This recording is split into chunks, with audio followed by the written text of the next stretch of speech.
Okay, welcome to the second review session for our meiosis unit. Um, this one is going to be focused more on the meiosis component, but we're going to review a lot of the components that were talked about in mitosis as well. This first image is showing you, once again, a chromosome, and you heard about or learned about the way that this chromosome gets folded up to make this distinctive X shape that you see here. With the histones and the DNA rolling around each other and to the point where it's very compact structure with chromatin. A component that I wanted to make sure that you're aware of was this thing that is attached to the centromere here, which is called the kinetochore. The microtubules that connect to that kinetochore are kinetochore microtubules, and ones that don't connect. So if there is microtubules out here in the cytoplasm that didn't connect, those would be called non-kinetochore microtubules. Non-kinetochore will actually push the cell and elongate it, and then kinetochore, I think I'm spelling it correctly, is a pulling type of microtubule. So in mitosis, you would have kinetochore microtubules attaching both from the right-hand side and to the left-hand side of the chromosome, ripping those two chromatids apart. When we talk about meiosis here, it's going to be a little different scenario. Remember talking about homologous structures or homologous chromosomes. Those things are going to come about when we talk about meiosis as well. All right, so key differences here, and we'll highlight these later. There's two divisions when we talk about meiosis, because our goal for meiosis is to produce sex cells, gametes, right? And gametes are going to be haploid, meaning that they have half the genetic information. So their goal is to get haploid. Mitosis, the goal is to be diploid to diploid. Here we're going diploid to haploid. So diploid, 2N, starting cell, to 4 times a haploid cell. So we'll end up getting 4 haploid cells from this division.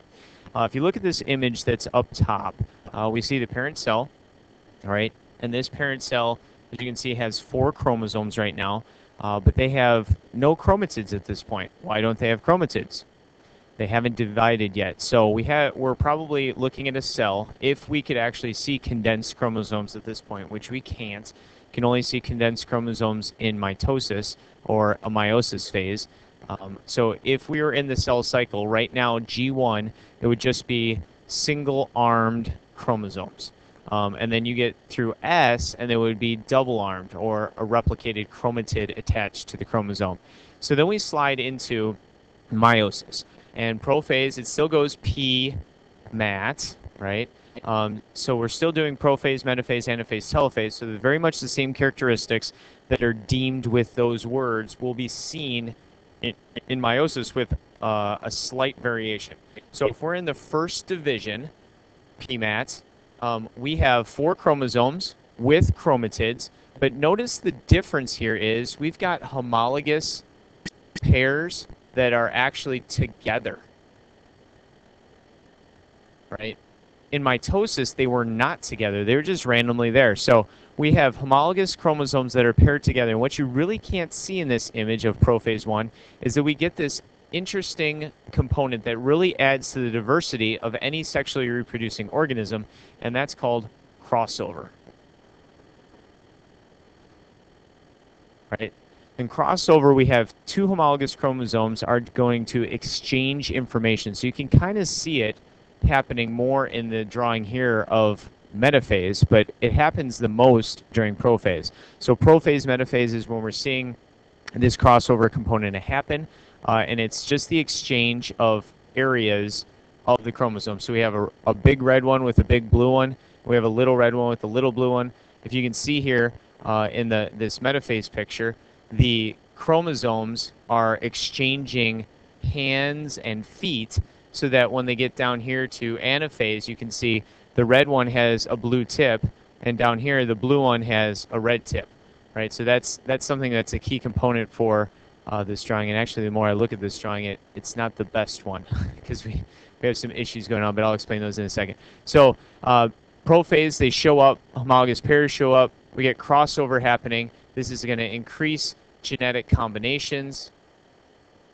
And as you remember from the evolution game, right, with our fuzzy, I don't know, whatever they were, out in the prairie and Darwin going, rah, rah, rah, rah, rah. The more diversity you have, the higher the possibility that the population is going to survive in the long run. So this increased genetic combination is going to be great for the diversity of the organism, or in the species, I should say, in general. So we get that crossover happening, metaphase, middle.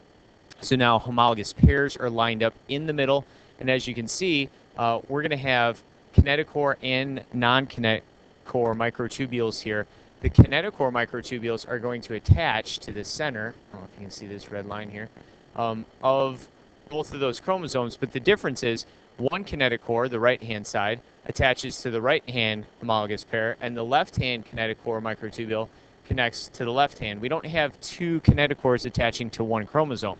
We have one attaching to one side of the chromosome, and then the other chromosome gets another kinetochore microtubule attaching to the other side of the chromosome.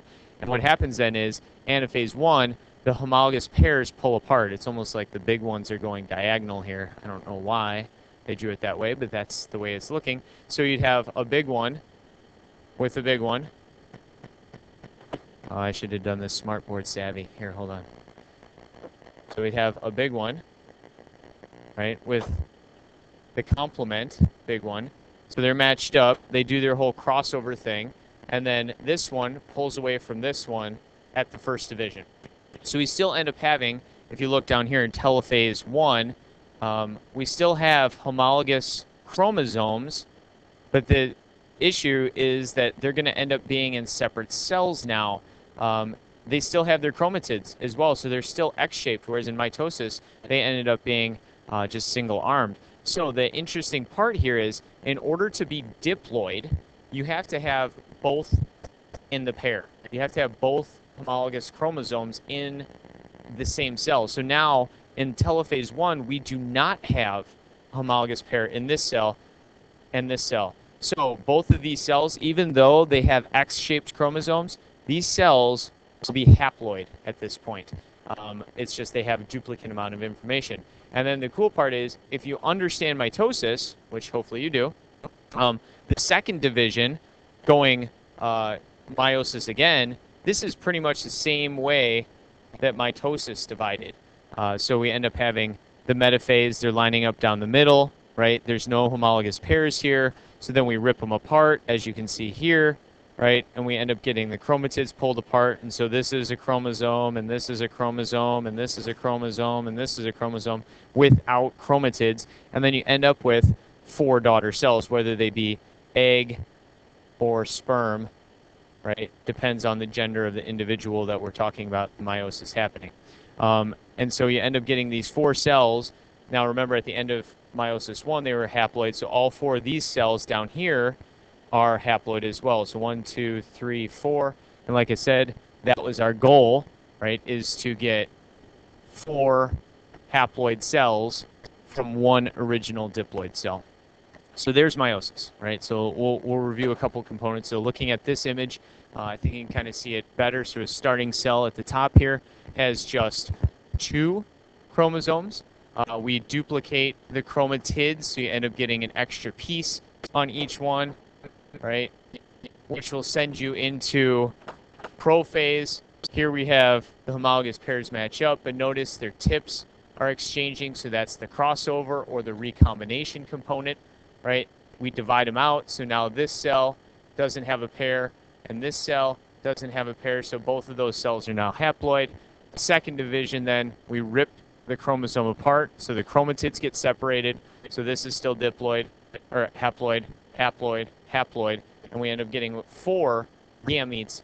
All of them are different. If you look at them, all of them are different. So this one doesn't have a blue tip, this one has a blue tip. This one has a red tip. I'm pointing to these and you can't see. This one has no red tip, this one has a blue tip, this one has a red tip, and this one is just straight up blue. So we end up getting 4 gametes that are all different. Right, and that's a goal of meiosis. We want all those cells to end up being different because that's going to aid in the diversity. So you are a very unique snowflake. You are a random drawing. You have a better chance of winning the lottery 5 days in a row for jackpot than producing the exact same combination of sperm and egg that made you. So go to bed at night and sleep well that you are that unique snowflake, right? You are all unique snowflakes. All right, so comparison between meiosis and mitosis. If you look here, the first, oh, I'm sorry, this is nondisjunction first. So nondisjunction is a failure for chromosomes to separate properly. We're going to analyze the two different nondisjunction time periods. So if it happens in meiosis 1, we end up having the homologous chromosomes not separating here. So if they don't separate, then this side of cells after that first division is different than the other side. So this one will end up only having one chromosome because this one goes to this side, and all three of these go to another cell, which is why you see the drawings here that you do. So this cell ends up having an extra pair of chromosomes, so you end up getting N+1, N+1, and then these are missing chromosomes, so they're N-1, N-1. That's a good multiple choice question, I think, on a test. If the answers were where did non-disjunction happen, if the resulting gametes are N+1, N+1, N-1, N-1, you should be able to pick meiosis 1. Hint, hint, wink, wink, nudge, nudge. The next one is non-disjunction in meiosis 2. So now we divided properly down the middle, so both sides have equal number of chromosomes in them, but then remember we divide again, and here we fail to separate the chromatids, so we end up getting just these two messed up. So this one ends up getting an extra, and this one gets a subtraction of 1, so it's N+1, N-1, N normal, N normal. So if, like I said, there was a question on the test that pinpointed one of those two ways, you should be able to pick out when that non-disjunction event occurred. Cool. And we'll talk about, when we get to the next unit, genetics, what these non-disjunction events can lead to, things like Down syndrome and Klinefelter's and Turner syndrome, some of which can be incredibly deadly, not those three. Some non-disjunctures can be very deadly, and some of them can be manageable with modern science. Okay, comparison now. I'm going to try to keep this short, so we're going to finish up soon. Mitosis to meiosis. As you can see, mitosis on the right, meiosis on the left. One of the big things from the get-go, there is homologous chromosomes in both cells. But in meiosis, as you can see here, the homologous pairs meet up. And when they meet up, they do that crossover event, which is what you're kind of seeing this, I don't know, they kind of look like Twizzlers, don't they? Twizzlers intertwining with one another. Why does everything boil down to candy? I don't know. But these Twizzlers are then going to exchange information, and you end up getting these new combinations, and that is that crossover component. Remember, only in meiosis. Mitosis, we don't see that because the homologous pairs don't match up, so they align single file down the metaphase plate. They rip apart, and the chromatids, now just regular chromosomes, are separating to other sides of the cell. You end up getting two daughter cells that are identical, that are 2N. So we go from 2N, diploid, to two identical cells that are diploid as well. Whereas here we start 2N, and we end up with 4 cells down here that are all different, and they're haploid. Reason being, you would want haploid cell plus haploid cell to make a diploid cell. What am I saying? A haploid sperm plus a haploid egg will make you, right? If we don't do haploid and haploid, then you end up having something like we'll talk about next unit, a diploid cell with a haploid cell. You get a freak. Okay, I'm just kidding, not a freak, but you get a genetic mutation that probably won't continue on. So we end up having big issues if we don't combine the proper way. So this meiosis component of reducing the chromosome number is going to allow for the continuation of the species in the proper chromosome components.